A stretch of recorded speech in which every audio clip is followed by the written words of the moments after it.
प्रिय संस्कृत मित्राणि नमः संस्कृताय। संस्कृत गंगा में आपका स्वागत है। संख्यात्मक गंगा का एपिसोड नंबर 21। आज हम लोग पढ़ेंगे वर्णों के भेद। वर्ण माने चाहे वो स्वर हो और चाहे व्यंजन हो, इन सबको मिला जुला के अक्षर या वर्ण हम कह देते हैं। इस एपिसोड में हम लोग ऐसे प्रश्नों को पढ़ रहे हैं, ऐसी चीज़ों को पढ़ रहे हैं जिनका उत्तर संख्या में आए।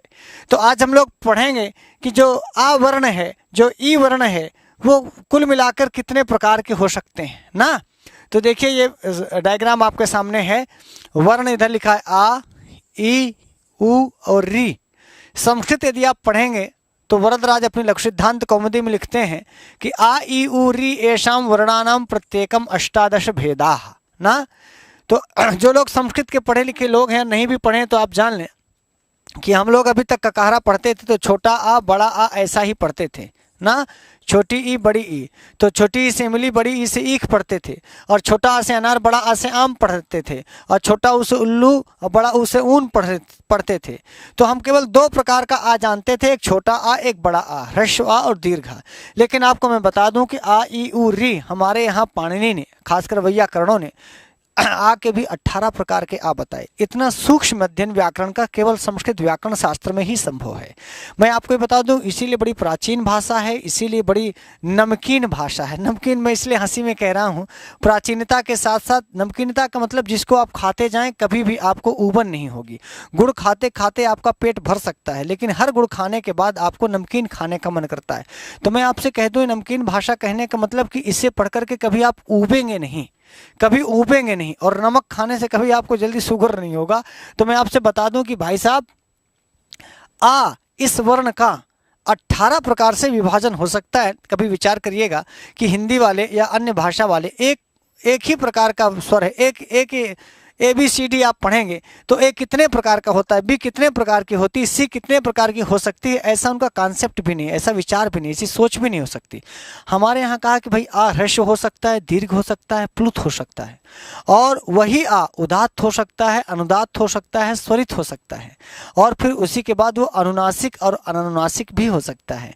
इस प्रकार से आ ह्रस्व दीर्घ प्लुत, इसी प्रकार ई भी ह्रस्व दीर्घ प्लुत, इसी प्रकार उ भी, री भी, सब ह्रस्व दीर्घ प्लुत भेद के हो सकते हैं।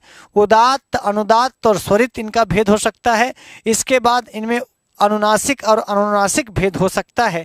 इस प्रकार से एक आ 18 प्रकार का अधिकतम हो सकता है। इसी प्रकार ई भी 18 प्रकार की हो सकती है, उ भी 18 प्रकार का हो सकता है, और री भी 18 प्रकार का होगा। यही बात वरदराज अपनी लघु सिद्धांत कौमुदी में कहते हैं, आ, ई, उ, री एषाम वर्णानाम प्रत्येकम अष्टादश भेदाः।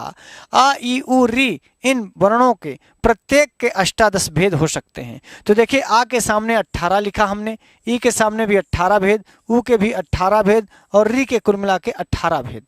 ध्यान रखिएगा, बहुत बार परीक्षाओं में पूछ देता है ब्रह्मा जी कि आ के कितने भेद हैं या आ कितने प्रकार का हो सकता है। तो आप देखें यही आ, अब आप जब आप पढ़ेंगे अच्छे से, जब आप पढ़िएगा, व्याकरण होंगे, जब आप पढ़ेंगे तो यही आ, ये इस एक आ को ही वो कई प्रकार से बांटेंगे ना। ये आ ह्रस्व भी होगा, दीर्घ भी हो सकता है, प्लुत भी होगा, ठीक है, इसी आ का। और फिर इस ह्रस्व में आप जाएंगे तो ये ह्रस्व भी क्या हो सकता है, उदात्त हो सकता है, अनुदात्त हो सकता है, स्वरित हो सकता है ना। और फिर ये उदात्त भी दो प्रकार का हो सकता है, एक अनुनासिक और एक अननुनासिक। और ये अनुदात्त भी दो प्रकार का होगा, एक अनुनासिक और एक अननुनासिक ना। और ये स्वरित भी दो प्रकार का होगा, एक अनुनासिक और एक अननुनासिक। अब देखिए, मैं ह्रस्व का कर दिया, ऐसे दीर्घ का कर लो, ऐसे प्लुत का कर लो। तो आप देखिए, ह्रस्व उदात्त अनुनासिक, ह्रस्व उदात्त अननुनासिक दो हुआ, फिर ह्रस्व अनुदात्त अनुनासिक, ह्रस्व अनुदात्त अननुनासिक 4 हुआ, और ह्रस्व स्वरित अनुनासिक, ह्रस्व स्वरित अनुनासिक 6। तो यानी 6 भेद ह्रस्व के, 6 दीर्घ के बन जाएंगे इसी प्रकार का, और 6 प्लुत के बन जाएंगे। तो बताइए 6 का 6 6 12 6 18 हो गया ना, ना। तो इस डायग्राम को मैं आपको समझाने के लिए कह रहा था कि एक आ ह्रस्व भी हो सकता है, दीर्घ हो सकता है, प्लुत हो सकता है। फिर वही आ उदात्त हो सकता है, अनुदात्त हो सकता है, स्वरित हो सकता है। और फिर उदात्त में भी अनुनासिक और अनुनासिक भेद से उदात्त में दो हो सकते हैं, अनुदात्त के भी दो हो सकते हैं, स्वरित के भी दो हो सकते हैं ना। तो अब आप ये देख लिए कि इसी प्रकार आ का भी, ऐसे ही ई का भी, ऊ का भी, री का भी आप ह्रस्व दीर्घ प्लुत पहले करिए, फिर उदात्त अनुदात्त स्वरित करिए, फिर अनुनासिक अनुनासिक के सब भेद करिए। तो कुल मिलाकर के आपको ह्रस्व में 6, दीर्घ में 6 और प्लुत में 6, कुल मिलाकर के 6 त्रिक 18 हो जाएगा। तो आ के 18 भेद समझ गए होंगे, ई के भी 18 भेद, ऊ के भी 18 भेद, री के भी 18 भेद। और आप बात करिए आ ई उ री येषाम वर्णानाम प्रत्येकम 18 भेदाः। आगे आइए ली के 12 भेद होंगे, ली के 12 भेद। ली वर्णस्य द्वादश तस्य दीर्घाभावात्, ली वर्णस्य द्वादश तस्य दीर्घाभावात्, ली वर्ण के केवल 12 हैं ना। क्यों? क्योंकि भाई ह्रस्व के कितने भेद होते हैं? 6। और दीर्घ में भी कितने हैं? 6। और प्लुत में भी कितने हैं? 6। और इसमें दीर्घ होता नहीं, ली का दीर्घ होता नहीं, तो ये वाला 6 भेद कट गया। तो 6 का भेद ह्रस्व का बचा, 6 प्लुत का, इसीलिए ली के 12 ही भेद बचे, चूंकि ली वर्ण दीर्घ नहीं होता।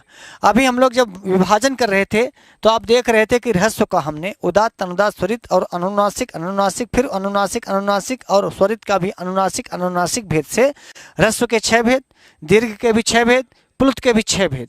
तो जब इसका दीर्घ होता ही नहीं तो ये 6 भेद इसका नहीं बनेगा। तो ह्रस्व का 6 भेद बनेगा, प्लुत का 6 भेद, कुल मिलाकर ली के 12 ही बनेंगे। और री दोनों को मिला देंगे, चूंकि ऋकारस त्रिंशता है एवं ऋकारो भी। क्यों? चूंकि ली वर्ण से द्वादश, ली वर्ण का तो 12 बताया और री का 30 बताया और 18 बताया। तो 18 और 12 कुल मिला के 30 हो जाएगा, ऋकार मिला के 30 हो जाएगा। क्यों? चूंकि री ली वर्णयोर मिथा सावर्ण वाच्यम। तो ये सवर्णता है ना, री और री एक ही हो गया।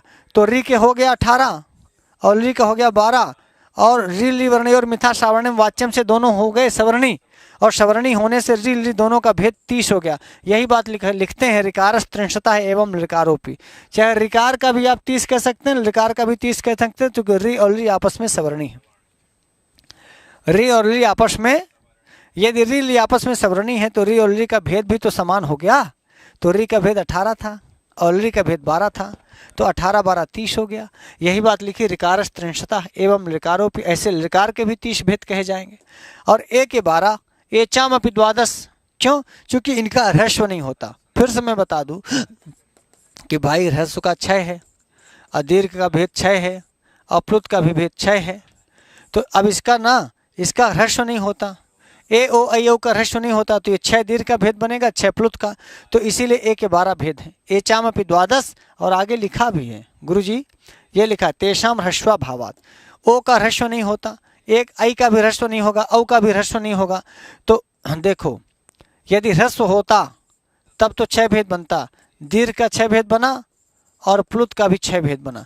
इसीलिए दीर्घ और प्लुत ये होते हैं तो इनका 12 भेद हुआ ओ का। ऐसे दीर्घ और प्लुत आई होता है, इसलिए इसके भी दीर्घ और प्लुत के 6 भेद बनेंगे। दीर्घ और प्लुत के 6 भेद औ के भी बनेंगे। तो 12 ये हो गया, 12 ये हो गया, 12 ये हो गया। और ए ओ आई औ ये 4 एच हैं। एच में 4 वर्ण आते हैं। ए ओ ए ये एच प्रत्याहार है ना, एयोंग से लेके अयौच तक ए ओ आई ओ ये 4 वर्ण एच हैं। और इन एच वर्णों का 12 होगा, क्योंकि एच वर्ण ह्रस्व नहीं होते, ह्रस्वा भावात। ये ह्रस्वा भावात यही लिखा है। इनका 6 कम हो जाएगा। नहीं तो जैसे आ का 18 था और 18 में 6 करोगे तो 12 ही तो बचेगा। तो आ ई उ री ली इनका 18 18 और ली का भी 12। लेकिन ली का जो 12 होता है ना, उसमें दीर्घ नहीं होता। ली का दीर्घ नहीं होता, इसीलिए उसका दीर्घ का 6 भेद निकल जाता है। तो ह्रस्व का 6 और प्लुत का 6। ध्यान रखिएगा, ध्यान रखे भैया।